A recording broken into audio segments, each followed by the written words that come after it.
என்னடா கண்டக்டரையும் காணோம் டிரைவரையும் காணோம். பார்த்து உட்காரு. அப்பா ஏன்பா பஸ்ல போறோம்? டேய் அப்பா பைக் ரிப்பேர்ரா, இன்னைக்கு ஒரு நாள் மட்டும் அட்ஜஸ்ட் பண்ணிக்கிடா, பஸ்ல போயிடலாம். அப்பா இந்த பஸ் சீக்கிரமா போகுமாப்பா? நீ டெய்லி ஸ்கூலுக்கு லேட்டா தானே போற, இன்னைக்கு மட்டும் என்ன அவசரம்? நீ ஸ்கூல்ல காம்படிஷன் இருக்குப்பா. திருக்குறள் போட்டியா? திருக்குறள்லாம் சொல்வியா நீ? எங்க சொல்ல. முதலையா?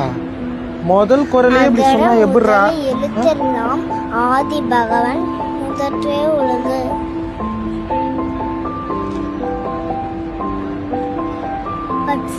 சார் வேணாமா?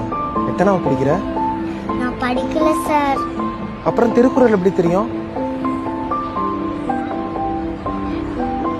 எனக்கு இன்னும் நிறைய திருக்குறள் தெரியும் சார். எப்படி? பாப்பா அங்க போட்டுக்குதுல்ல அதாம்மா திருக்குறள். அப்படின்னா என்னப்பா? அது பச்சினா அதுலயே வாழ்க்கையில என்னென்னலாம் பண்ணலாம் பண்ணக்கூடாது எல்லாமே போட்டிருக்கோம். அப்புறம் என்னத்துக்குமா ஸ்கூலு? நமக்கு பஸ் தான் ஸ்கூலு, சரியா? ஒவ்வொரு பஸ்லயும் ஒரு ஒரு திருக்குறள் இருக்கும். அப்பா உனக்கு எல்லாத்தையும் சொல்லி தரேன். சரிப்பா. ஆப்பின்னே பச்சை ரசகல்புரம், ஆப்பின்னே பச்சை ரசகல்புரம்.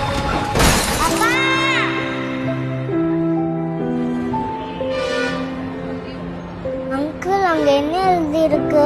திருக்குறள்மா, இன்னா செய்தாரை ஒருத்தல் அவர் நாண நன்மையின் செய்து விடல். சார் குறள் படிச்சு சொல்றீங்களா? சொல்றமா. அன்பும் அறனும் உடைத்தாயின் இல்வாழ்க்கை பண்பும் பயனும் அது. புரியுதா? பட்ஸ் வேணுமா மேடம்? பாப்பா பட்ஸா சேஃப்டி பின்னாக்கா? பட்ஸ் ஒன்று கொடுமா. 10 ரூபாக்கா? பாப்பா